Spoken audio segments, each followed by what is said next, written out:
Hello students, देखिए जो आज हमारा वीडियो का टॉपिक है वो है आपका ह्यूमन फिजियोलॉजी में। और आपकी जो टॉपिक स्टार्ट हो रहा है वो हो रहा है आपका द डाइजेस्टिव सिस्टम में। ठीक है, तो इसमें मैं आपको पहले थोड़ा सा इसका इंट्रो बता चुकी हूँ आपको। ठीक है, अब मैं आपको बताती हूँ कि आपके जो मेन ऑर्गन्स होते हैं डाइजेस्टिव सिस्टम के, तो उसके बारे में हम बात कर रहे थे। तो जिसमें मैंने पहला आपको जो एक ऑर्गन्स होता है आपका या एक सहायक अंग होता है, तो वो आपके बहुत सारे हैं। जिसमें आपका एक तो होता है आपकी कि स्मॉल इंटेस्टाइन होती है, लार्ज होती है। तो इसी तरह आपके बहुत सारे मेन ऑर्गन्स होते हैं, लेकिन जो आपका पाचन की प्रोसेस जो शुरू होती है वो आपके मुंह से ही स्टार्ट हो जाती है। तो आपका पहला जो टॉपिक था या पहला पॉइंट था वो था आपका माउथ। ठीक है, तो उसी के अंदर आपके बहुत सारे पार्ट्स आते हैं। तो उसमें आपके लिप्स भी हैं और आपकी टंग भी है, आपके टीथ भी हैं। तो आज हम इसके बारे में बात करेंगे। तो माउथ में अब आपका पहला पॉइंट है होठ, यानी कि आपके लिप्स। तो देखिए, भोजन के पाचन में होठ महत्वपूर्ण भूमिका निभाते हैं।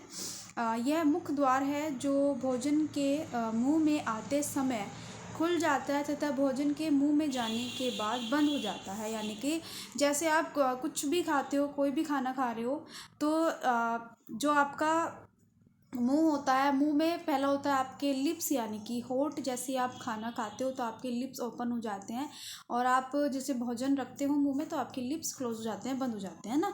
तो एक नॉर्मल ही नेचुरल सी प्रोसेस है। तो आपका जो पाचन की प्रोसेसिंग होती है वो आपके माउथ से शुरू हो जाती है। उसके बाद आती है आपकी जीभ। ठीक है, तो जीभ यह एक मुलायम मांसपेशियों से बनी होती है जो आपकी टंग होती है। और यह मांसपेशियां दो प्रकार की होती है। जो आपकी जीभ पे भी मांसपेशियां होती हैं वो भी दो प्रकार की होती है। एक तो होती है आपकी बहिस्थ मांसपेशियां, यानी कि एक्सट्रिनिक मसल्स।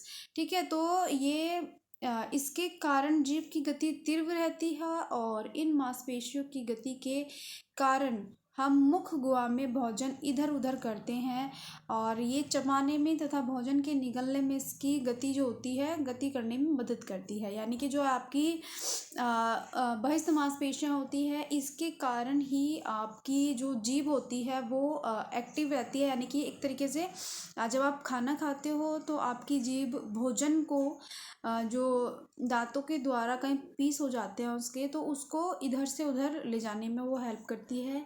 तो इन मांसपेशियों की गति के कारण हम मुख गुहा में भोजन इधर उधर करते हैं सॉरी।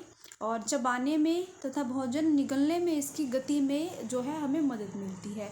फिर आती है आपकी सेकंड आती है आपकी अंतस्थ पेशी। ठीक है, ये होती है कि जीभ की धीमी गति इन्हीं पेशियों के कारण होती है। और जो जीभ के ऊपर अनेकों स्वादंकुर होते हैं, यानी कि टेस्ट ट्यूब्स होते हैं आपके, जिनके द्वारा आपको एक तरीके से टेस्ट का पता चलता है। तो बहुत सारे स्वादंकुर होते हैं। तो जो स्वादंकुर होते हैं छोटे छोटे, आपने जीभ पे देखे भी होंगे।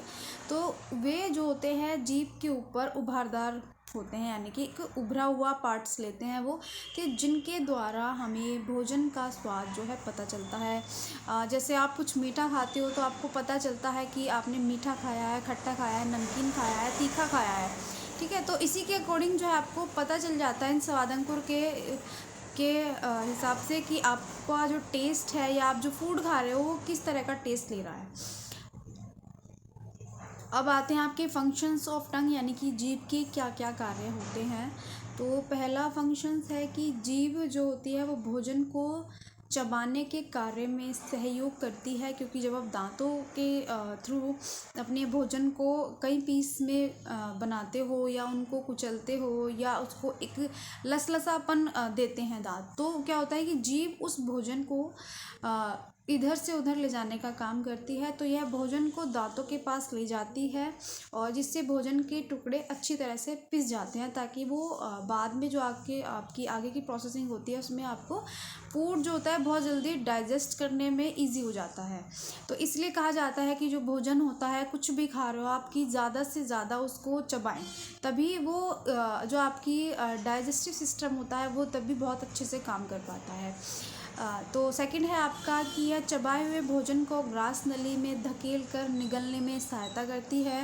यानी कि जो आपकी सलाइवरी ग्लैंड्स होती हैं जीभ के द्वारा आपको मिलती है कि आप भोजन को लसलसा बनाते हो, लिक्विड फॉर्म में लेके आते हो, ताकि आप जब वो भोजन ग्रास नली में जाता है, ग्रसनी के बाद ग्रास नली में जाता है, तो वो जो एक लसलसापन आता है, लिक्विड फॉर्म में आ जाता है थोड़ा सा, तो वो उसको क्या करता है कि एक तरीके से उस नली में धकेलने का काम कौन करती है, आपकी जीभ का कार्य होता है। फिर आता है कि स्वाद का ज्ञान हमें जीभ के द्वारा ही होता है। यानी हम कोई भी फूड खाते हैं, कुछ भी खाते हैं हम, तीखा मीठा खट्टा नमकीन जो भी खाते हैं हम, तो वो हमें जीभ से ही हमें पता चलता है कि उस चीज़ का जो टेस्ट है वो कैसा होता है। ठीक है, तो ये खट्टा मीठा कड़वा जैसा भी टेस्ट होता है वो इनका ज्ञान जो हमें जीभ के द्वारा ही होता है।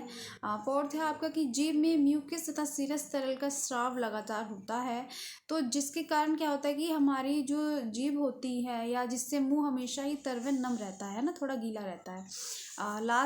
सेकंड नेक्स्ट आता है कि जीभ दांतों की सफाई में सहायक होती है। और लास्ट है इसका कि जीभ बोलने व उच्चारण के बोलने शब्दों के उच्चारण में भी जो है हेल्पफुल होती है, कार्य करती है। तो ये हमारे फंक्शंस थे टंग्स के। अब इसके बाद आता है हमारा माउथ का ही है हमारा नेक्स्ट पॉइंट, टीथ यानी कि दांत।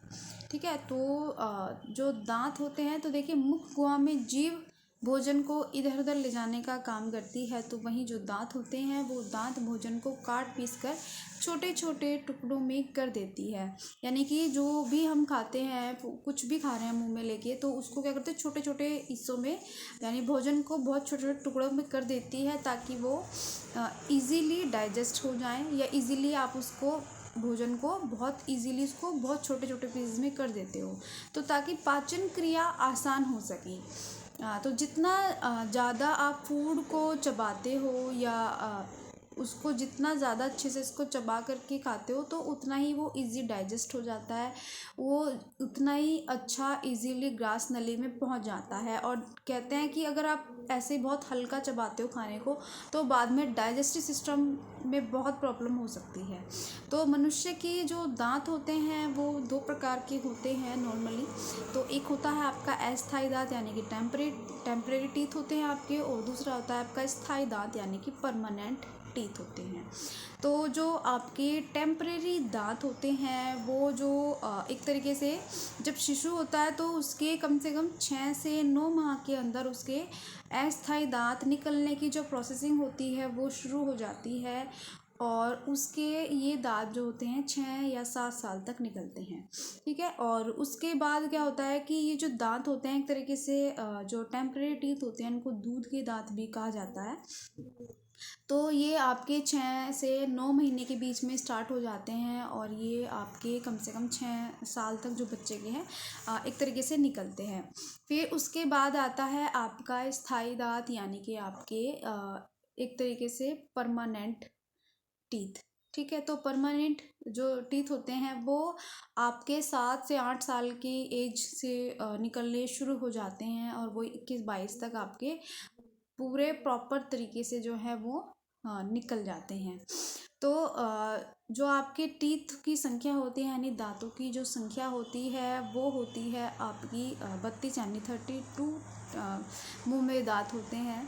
तो आपको मैं बता दूं कि जो आपकी अस्थायी और स्थायी दांत होते हैं, क्योंकि हम टीथ की बात कर रहे हैं, तो जो आपके दांत होते हैं ये जड़ों में बहुत स्ट्रांगली जमे रहते हैं ना, जाड़। तो जो आपका जबड़ा होता है, एक होता है आपका ऊपर का जबड़ा, एक होता है नीचे का। तो जो आपका नीचे वाला जबड़ा होता है वो होता है आपका एक तरीके से चल होता है, मूवेबल होता है, यानी कि वो आप उसको इजीली मूव कर सकते हो, थोड़ा सा हिला डुला सकते हो। लेकिन जो आपका ऊपर का जबड़ा होता है वो इमूवेबल होता है, यानी कि आप उसको नहीं हिला सकते। ठीक है, तो जो आपके मुंह में जो आपके दांत होते हैं 7 से 8 साल की एज में आपके जो है स्थायी यानी कि परमानेंट टीथ होते हैं वो निकलने शुरू हो जाते हैं, और वो 21-22 तक आपके या 24-25 तक आपके सभी के लगभग पूरे दांत जो होते हैं निकल आते हैं। तो जिसमें एक होती है आपकी जाड़,